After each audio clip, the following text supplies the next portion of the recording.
Welcome to Tech Bytes and News, your daily roundup of articles featured in Hacker News. Today, we're diving into Agnes Callard's Open Socrates, a fascinating exploration of Socratic inquiry and its relevance to modern life. It's a book that really makes you think.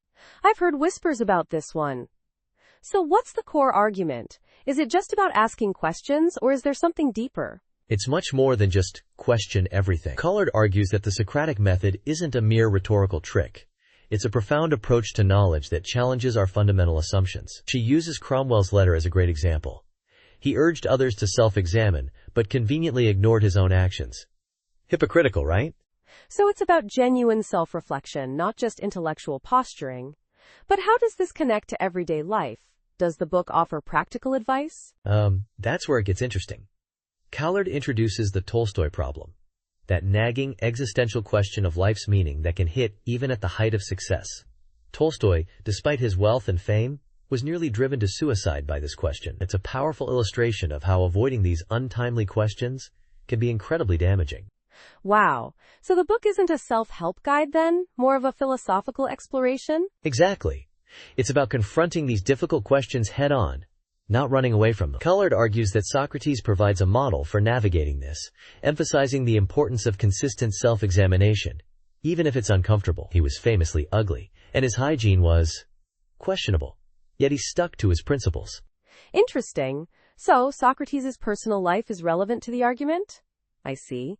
But the review mentions a lot of repetition. Is that a flaw? Yeah, that's a valid criticism.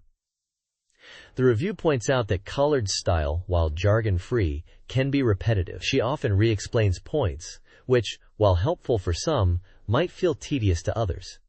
It's a trade-off, I guess. Clarity versus conciseness. I see. So it's a book that demands active engagement from the reader. It's not a passive read. Precisely. It challenges you to actively participate in the process of self-inquiry. The review highlights Moore's paradox as a great example. The seemingly logical yet absurd statement, "I believe honey spoils, but it doesn't." It shows how our self-knowledge can be flawed, emphasizing the need for external questioning. Like rubber ducking, a technique programmers use to debug their code by explaining it to an inanimate object. That's a really interesting analogy. So, the book ultimately advocates for a kind of intellectual humility? Yes.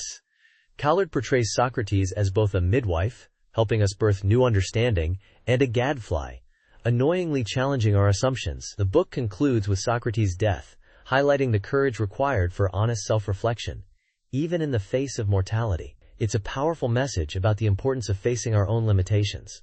It sounds like a thought-provoking read, even with its flaws. Thanks for summarizing it. You're welcome. And that's all the time we have for today's Tech Bytes and News. Thanks for listening, and we'll catch you next time. Goodbye. Bye-bye.